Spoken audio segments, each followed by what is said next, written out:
Welcome. These will be my thoughts on The Patient, Season 1, Episode 9, Auschwitz. So the episode is rated TVMA, so with this video there will be spoilers for these 9 episodes. And yeah, another episode that I love. So I think I will just note that I think they did a good job on, I mentioned in my video on episode 8 that I wasn't sure how there was going to be 2 episodes left. Yeah, I would not have thought that we would get an episode of a brunch date. And, this thing of, so by the end of this episode, Sam's determined to kill his father. And it's one of those things like we've known, since episode 1 that his father is why he's killing. That's very clear. And, you know, obviously we don't want him to kill anyone. So we're not necessarily thinking, oh, I bet it's going to end with him killing his own father. He hasn't talked about it, and it really does seem like it's only in this episode that he realizes that it is his father. He was surprised when Alan even has to walk him all the way there, saying you kill other people instead of your father.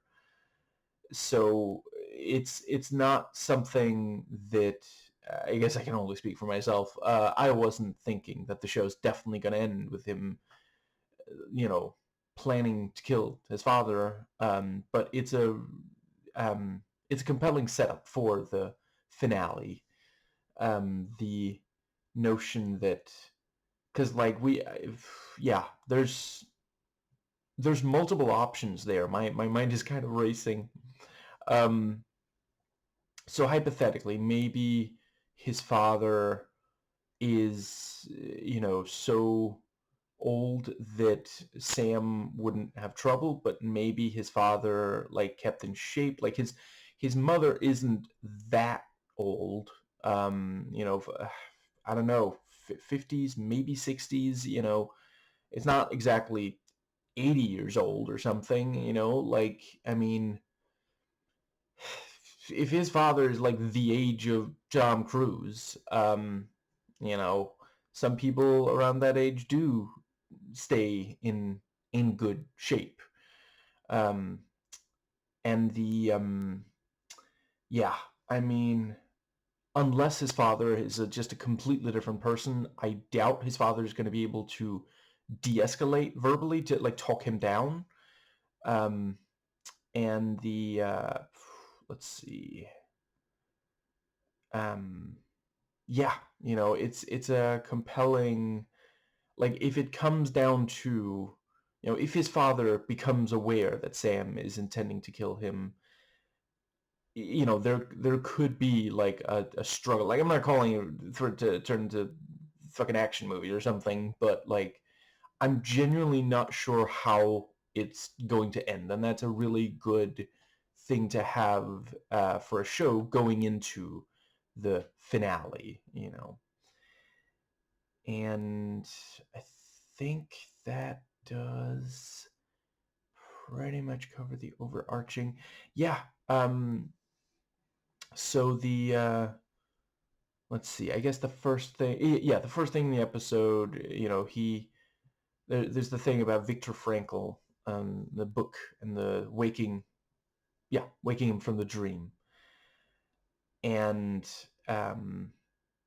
they're continuing to get good use out of the Charlie space. And this thing of talking about, well, maybe the dream means this, and the thing about the later in the episode when he imagines standing up and calling out to her, and yeah, like genuinely, that could have gotten her killed. And we again have this thing of like, I think his exact words are, maybe I don't want to go out like a fucking sheep. And I think I have already talked about it in an earlier video on this show, because it's not the first time the idea has come up in the show. Yeah, there are a number of people, Jewish and otherwise, who have thought about, would they attempt to, you know, like, would they fight back? Um, I don't, I'm not going to make a um, judgment on, whether or not that, yeah, um, what one should do in such circumstance. I don't feel um, qualified to. I don't feel it's appropriate for me to. But I do think it's a really compelling, like it is part of what the show is about. And I think it's really important to process, you know, traumas like that. Um, it's one of those things. I think that is part of what's going on when the Israeli government carries out its continued genocide in Gaza. The fucking ceasefire didn't exactly change very much. And yeah, like I wonder how many of the people who engage in these murders of Palestinians, including children, babies, I wonder how many of them, like, it's like they're trying to get revenge over the Holocaust, and it's so fucked up because that wasn't Palestinians, that was Nazis, and meanwhile there are now white supremacist Zionists because they think that this is going to lead to, the second coming.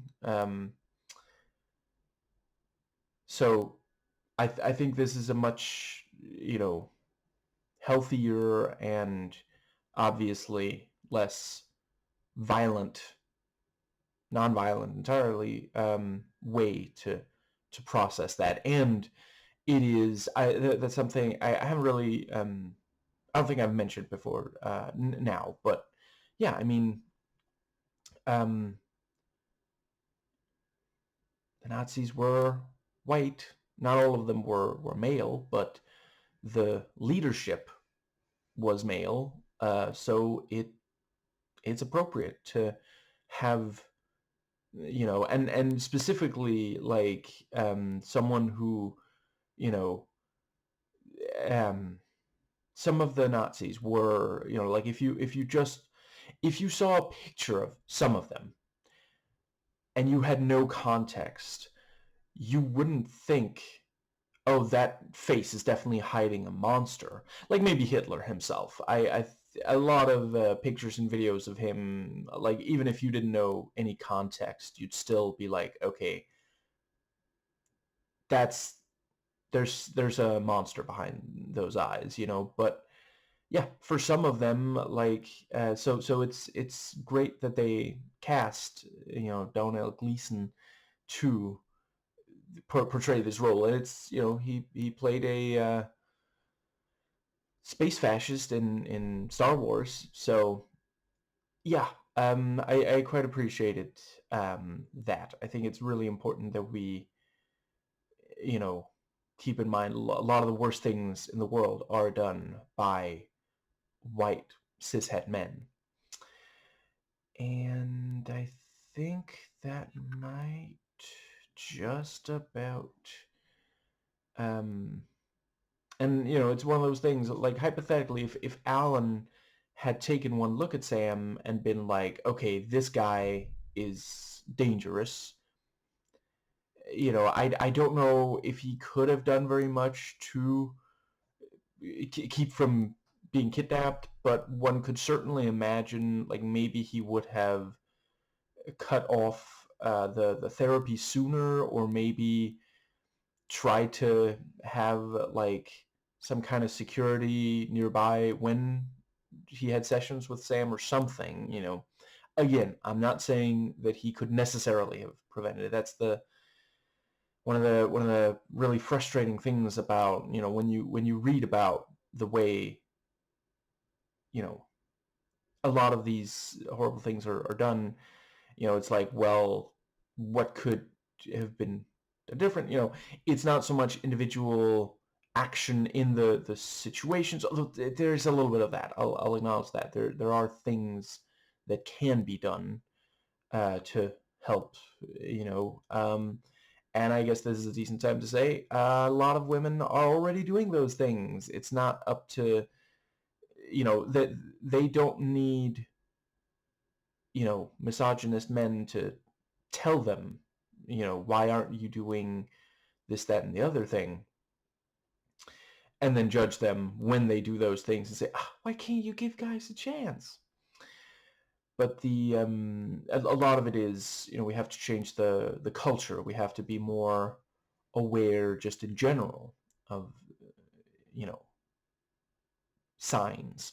Anyway, I think but you know, yeah. I mean, when we saw Sam in the flashbacks in the first episode, we already knew, because the first thing we see in the show is Alan waking up chained, you know, so it's quite clear that that's, you know, but it's let's see. What was the other thing that I wanted to say with that? Sam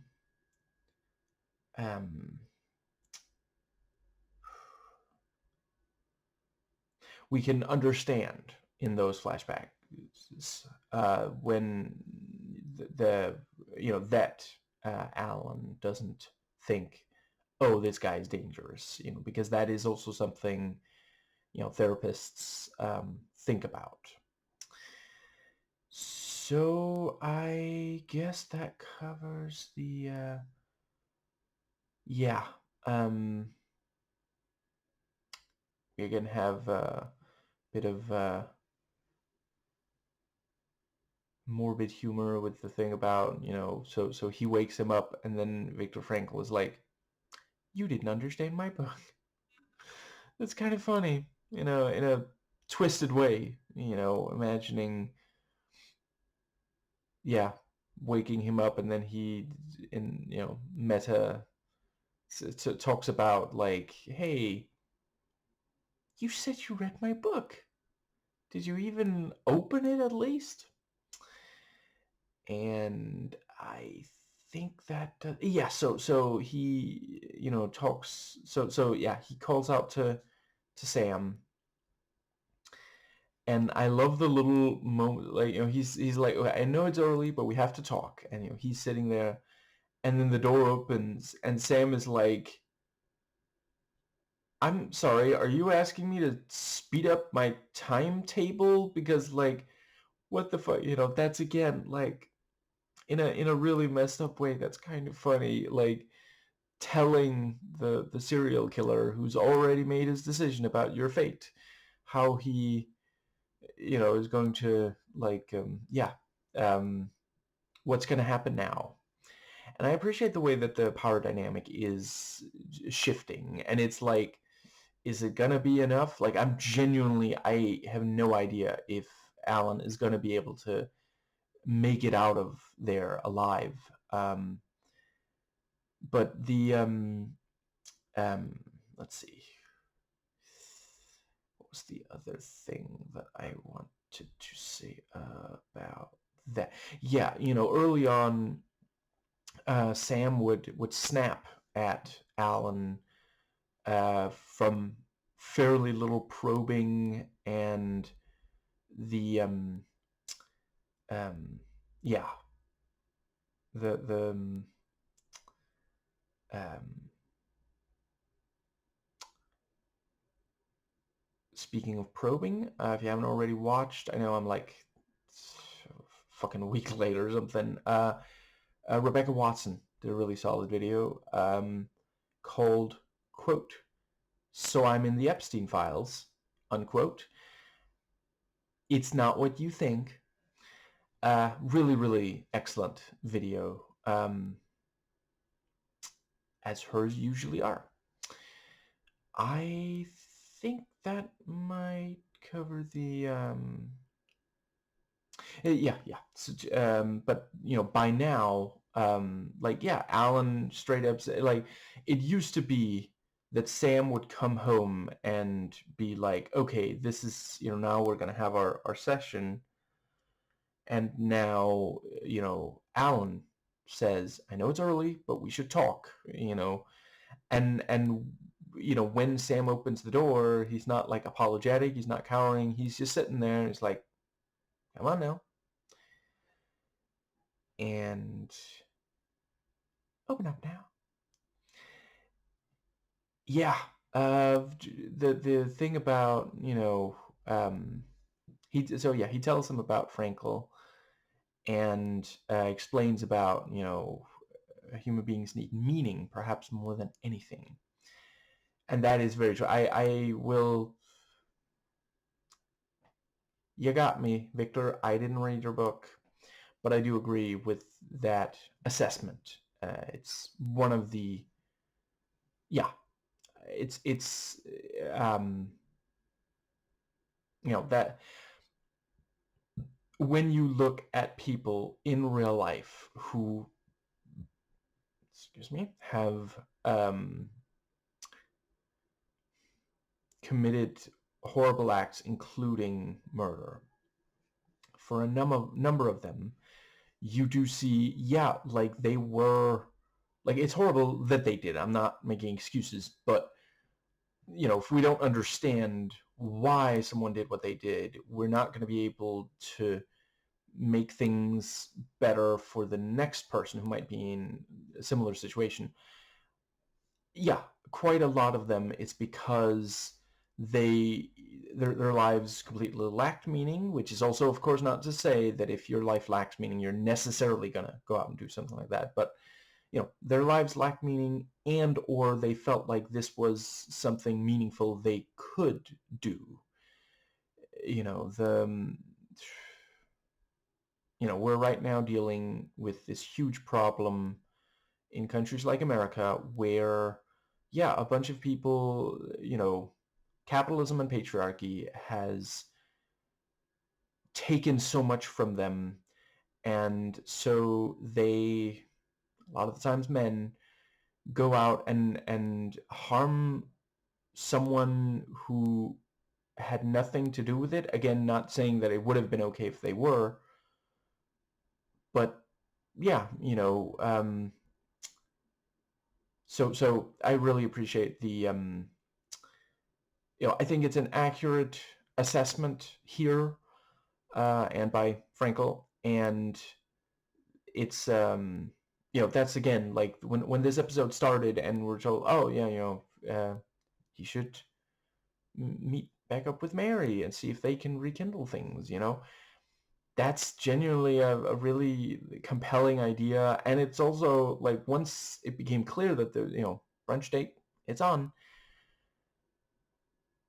I genuinely wasn't sure how it was going to end. And I was thinking, like, is this going to end with her dead and him still chained up? Or maybe the episode ends with Sam killing Alan or something, so yeah, I really appreciate that kind of, yeah.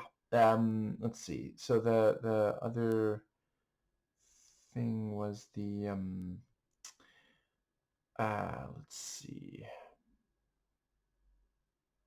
Yes. So you have the thing about the, yeah, he and he calls her, Mom, my name isn't mean.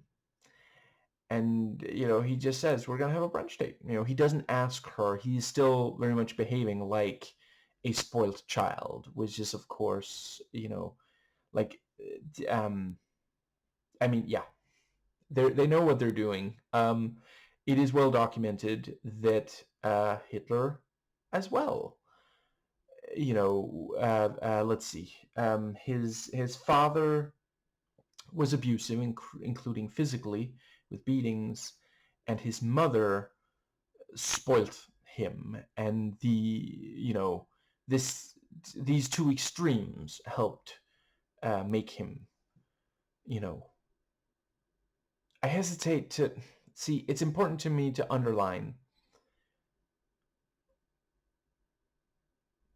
they were why he ended up making the decision to do this much evil.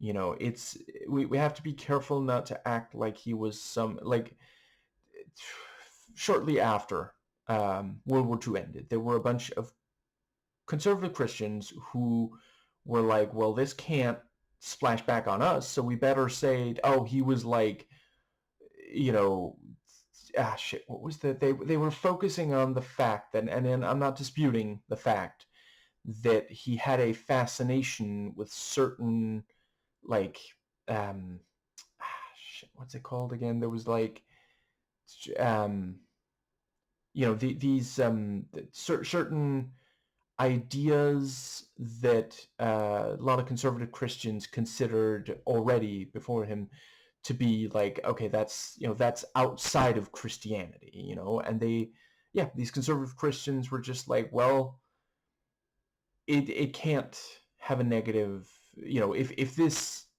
ruins people's perception of the church, it's not entirely unlike how there was recently a social experiment covered really, really well by We Gonna Be All Right. Yeah, a young woman, contacted churches and asked for, you know, let's see, I think it was $20 for formula,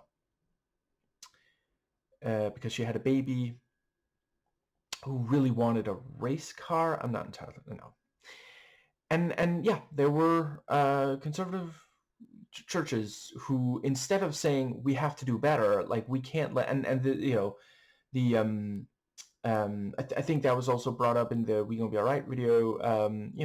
The first time she did this, it was when SNAP was about to what's the word? When they weren't going to provide SNAP, and yeah, like that's that's something that happens when you don't have SNAP, or if you want to call it food stamps. Yeah, people starve, including babies, and it is extremely detrimental to a baby to not get enough nourishment. And at the same time, these conservative Christians are like, you can't have an abortion, you can't use contraception, you should get married and have a baby as soon as possible, and then as soon as that baby needs help, then they're like, not our problem. And there was one person in watch the We Gonna Be Alright video. He says, I'm just trying to relate it to this particular episode. But yeah, sometimes conservative Christians, I'm not saying exclusively in America, but that is, I know more about the conservative Christians of America than other countries.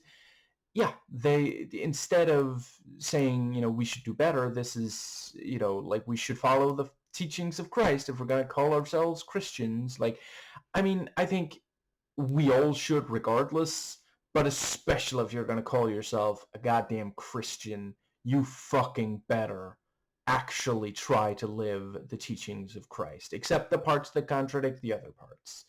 But all this stuff about, like, loving thy neighbor, if you're going to try to cash in on his name, and I mean that literally, and a number of these churches are fucking loaded, but also, like, if you're gonna say, oh, you should be we should all be Christians because look at these wonderful things Jesus taught, well, you better actually live up to it then.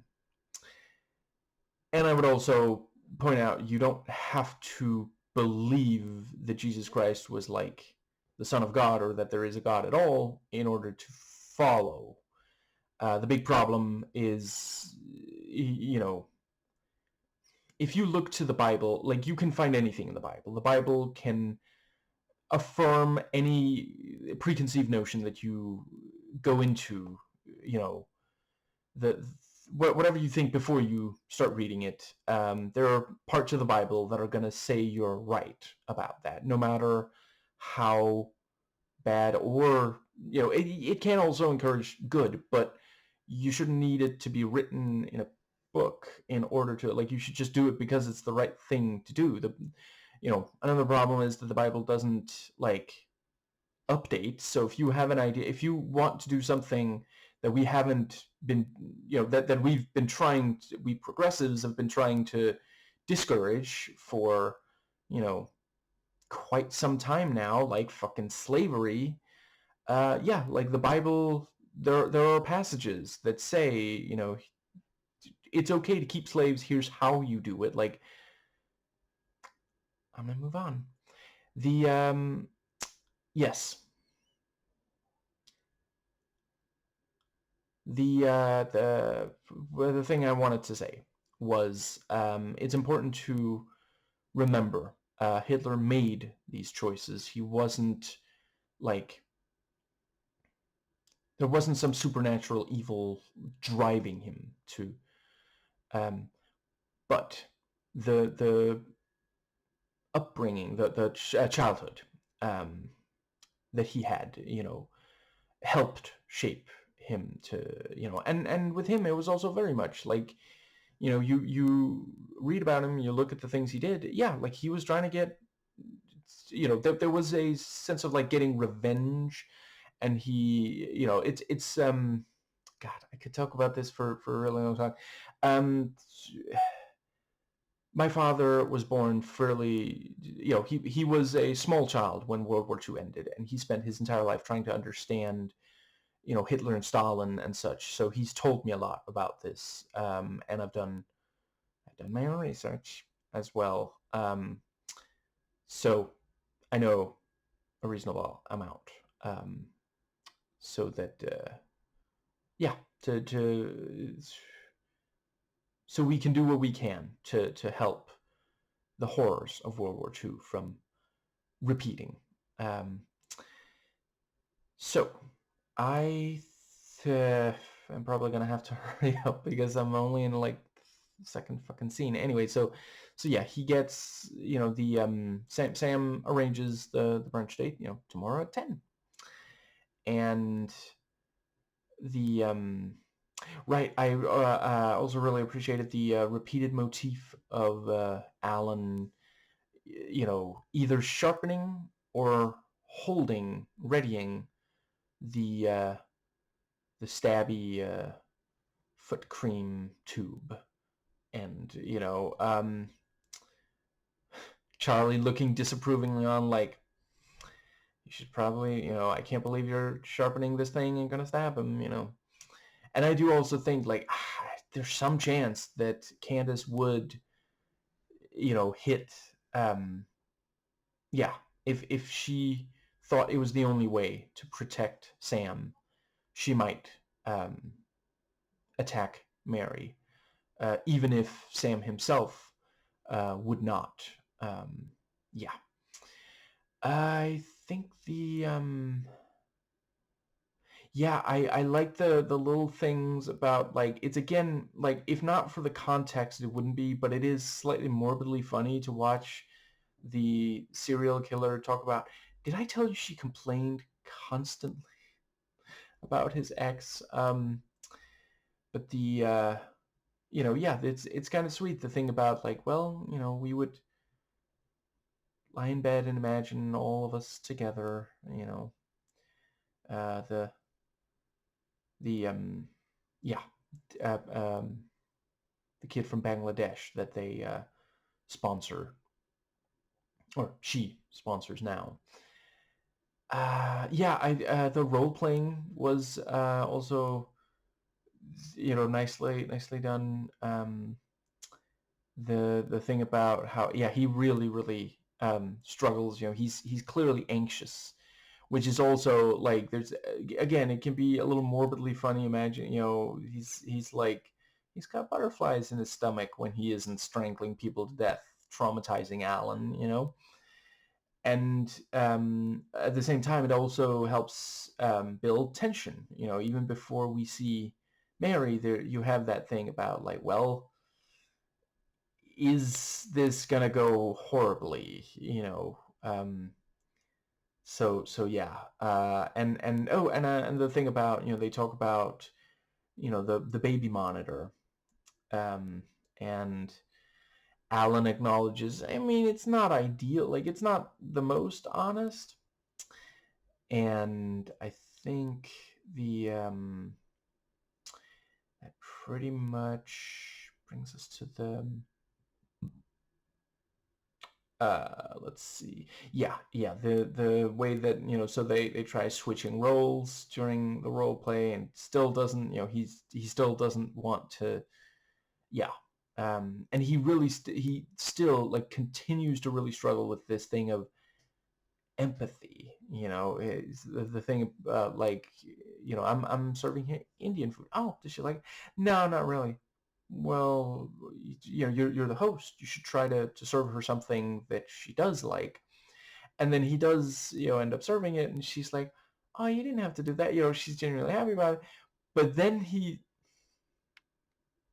says, well, Indian gives you gas. Yeah. With his mother right there, like, really creating a very awkward, uncomfortable atmosphere. So I think that does bring us to the,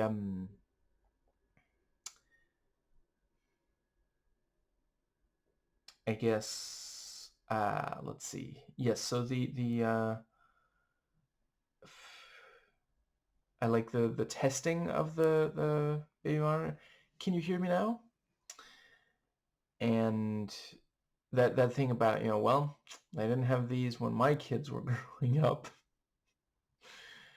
Like, maybe there's at least one nanny that he's, or wait, shit. Let me think. No, wait, it's not to spy on the nanny. It's to spy on it's, well, not spy. It's to keep an eye on your kid even when you're not in the room, I think. Yeah. Um, in my defense, like, by the time I started watching this episode, I had gotten out of bed like 10 minutes earlier or something. So, anyway, moving on. Not anybody else's fault. I'm not saying that. Anyway, moving on. Yes. So we have the, yeah. So she arrives, and the, yeah, um, yeah. He really struggles to ask the yeah, about, and Alan again has, Sam, I really think you should ask her a question. And yeah, so, ask her how her family is, or how things are going at work. And so he's like, perfect. He goes up there. So how's your family at work? But that was also a fun kind of, I hope I have it right, Cyrano de Bergerac, I think it's, the that I think it started out as a stage play. I've only watched the movies, some of the movies, not all of them, but yeah, the thing about, someone who's conventionally unattractive, who helps, they have, like, poetry in them, so they help a conventionally attractive person date someone that, yeah. um I think that does bring it. Yeah, and I kind of like the way that, yeah, with when it's just Candace and Mary, it goes well. They're talking about just the, yeah. um it's when Sam is there, like, he, they can't really communicate with the, yeah. uh Right. That's let's see, that's one of the things that I want to say. And I also appreciate the thing about, she talks about she's not worried about a heart attack, but strokes scare her. We were told, well, she's a physical therapist.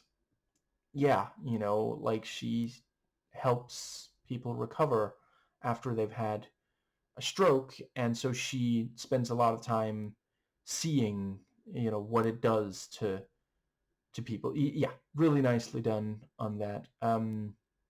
Good detail, and I think that pretty much, yeah. I thought that um,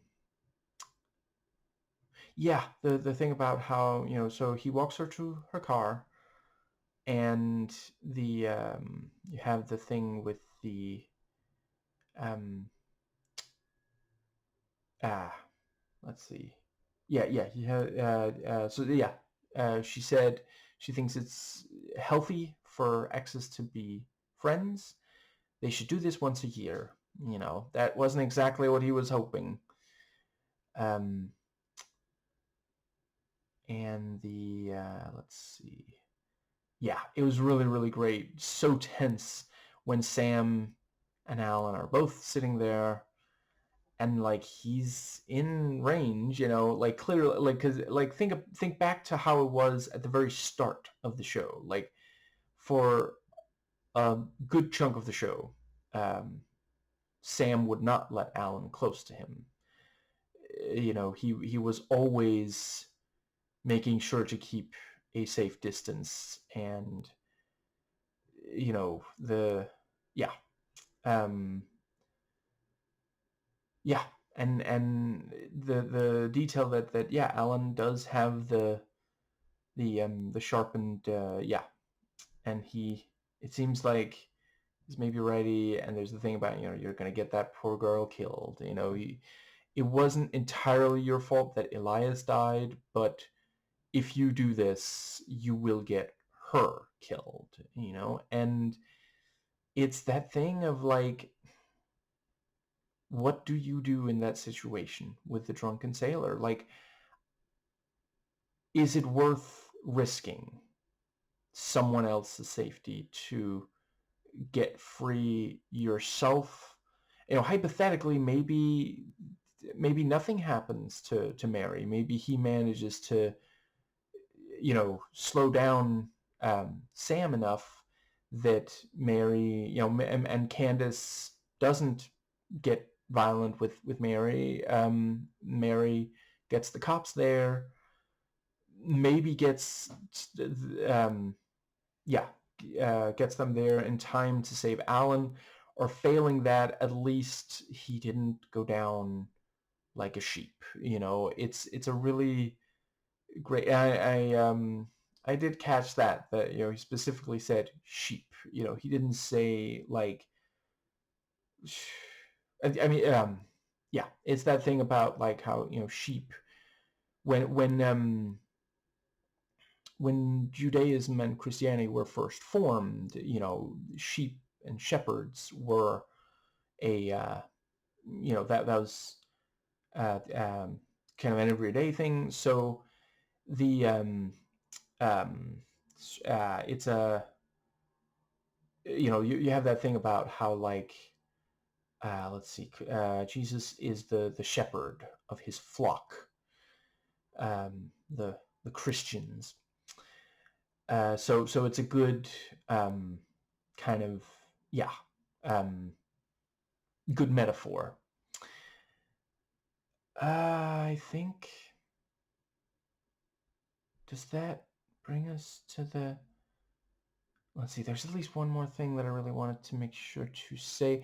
I like the thing about, yeah, so he, Sam is like, oh, so you're saying I'm like, this, I forget his name, but yeah, this other serial killer, and there's the thing about like the, yeah, he for all that time he was killing his mother, and then when, in these other people, And then, when he killed his mother, he was like, the killing is going to stop. So he contacted the police. And then you have the thing about like, I'm going to kill my father and then I'll fuck his skull. I'm just kidding. That other stuff is going to happen though. And it's the only way for the band to succeed. I still say that movie's underrated. Anyway, I think that pretty much covers the let's see. Right. Also, when Sam finally does ask, about how's work, and yeah, she does, like, it's a thing, especially under capitalism, this thing of like, oh yeah, this other person left, so now I'm doing their work as well. Well, they're gonna fill it. They haven't even listed it yet. Yeah, because they figure they can exploit her. I actually I saw someone made there was a post online, I forget where someone, there was like a quote, what $1 trillion problem can AI solve? And then someone else, added, or yeah, someone quoted that and then wrote as a response, wages. They're trying to find a way to avoid having to pay people wages. And the thing is, when Mary says it, because she has no idea about the serial killing, so she thinks she's just, it's just venting. He asked about work. That's how work has been. She's doing a lot of extra work because of this, but what are you gonna do? Not serial kill, right, Sam? And yeah, really good job on that. And yeah, like I sat there watching that thinking, is he gonna go kill her boss now? Like what? Like Jesus. And that is the thing. Like he's really struggling to not think in those terms. It's not. She's not asking for that. She would be horrified if he did, and she felt guilty about it. Or even if she didn't feel like it was her fault, which it seems like she would. She's clearly, she has a lot of empathy. Um, yeah, but he's really struggling to not think like that. So everything gets filtered through that. Even some, like, because to most people that's a very mundane kind of, just like, well, that's how it is. Like, she's not like considering quitting, and she's not like she doesn't come across as if she is just like what's the word, like, she seems more or less, she's accepted that this is just how it is, and yeah, they even have Sam say, that's not fair, so it's like, oh no. I think that more or less, let's see, what is that, what is left. We have the thing about, let's see. So there's obviously a little bit left with the, yeah. When he asked, if Mary and I have a kid together, will it be like me? And that is one of the things that, it's such a difficult, when you feel like there's something inherently wrong with you yourself, like the idea of having kids can be, and to be clear, I'm not saying that everybody finds meaning in having kids, and you shouldn't, let's see how, it's been so long since there's this specific piece of advice. Let's see if I can get it right. So basically, you shouldn't have a kid just because you think it'll solve a problem. Like, you should have a kid because you want to and you feel confident that you and your, you know,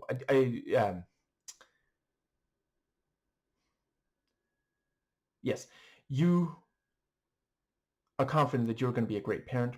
And I try not to judge single parents. A lot of the time, if someone's a single mother, it's, you know, because the man chose to leave. It's not her fault. And sometimes it's because he's dead or in prison, which, you know, again, huge chunk of the time, not her fault at all. You know, America has a huge over-incarceration problem. And, you know, a lot of people end up dead through no fault of their own. And, you know, one of the problems is a lack of gun control. Lack of regulations to, you know, make sure that they don't die from the water or air or the like. But if you can, you know, it is healthy for a child to have at least two parents. I can't remember the exact. If I let's see. No, I'm afraid you'll have to look up the studies yourself if you want more detail. But yeah, um, you know, and to be clear, it doesn't have to be the birth parents. Doesn't have to be a straight couple. They don't have to be cis. You know, it's two or more loving parents, and it's really good if it can be the same two people for as long of the child's life as possible. Again, obviously, if one of them is abusive, it can be really good if the other person can get the kid away from the abusive parent, which also doesn't mean that I'm blaming those who can't. So, but yeah, um, it is like an actual issue. It's hard to know exactly how to, you know, and certainly, um, you know, there is research that says if you hate a specific thing about yourself that might, um, you know, that your offspring might, you know, to be clear, whether it's biologically yours or if you are adopting, you know, like, because some of it is like socialization. If there's something about yourself that you hate that hypothetically could appear in your offspring, you know, yeah, try to come to terms with that aspect of yourself. To either accept it, like it, you know, if it's not harmful, it's even better if you can love that about yourself. You know, like we have to get better at accepting the things about ourselves that aren't causing harm. Yeah, let's see, the yeah, you know, try to come to terms with it before having a kid or adopting or the like. Otherwise, if that, you know, appears in yourself, then you might be cold towards your kid. Um, yes. So even if you're trying not to be, like, ideally you come to terms with it before having a kid. So let's see, but yeah, and Alan, you know, says one of the themes of the show: no parent ever knows how exactly their child is going to turn out, you know. And I think that does, yeah. So when, you know, God, it was so. I'm a little mixed on like cringe comedy, but I thought they did a really good job here with the when he's badly telling the joke, because it's like, well, he has to say something, And like he recently heard this joke, so but it's like, yeah, like time and place, and you did it at the brunch party. It's not the yeah, and he also does such a piss poor job telling it, like, and it's this wonderful, like, a lot of us at one point or another have done a really terrible job telling a joke, because the thing, like, it's that thing about like a setup and punchline are crucial, and like he sort of remembers the punchline more or less, but he completely fucks up the setup. He the way he, it's important to start with the fact that there's three men, and to the thing about how, yeah, just I don't have to spell it out. It's they do a really great job on that, and the way that both Candace and Mary like immediately are like, we're doing this, like, and he just doesn't pick up on it, or doesn't know how to. He's too, he's telling the joke, one way or another. And then he runs down and asks Alan, can you tell me the joke again? Because I think it's an ideal time for me to be telling this really morbid fucking joke. And yeah, when he gets back up there, Mary is like, ah, I think we should do this again, once a year. But Sam, I told you when we were together, I can't remain seated for your terrible stand-up.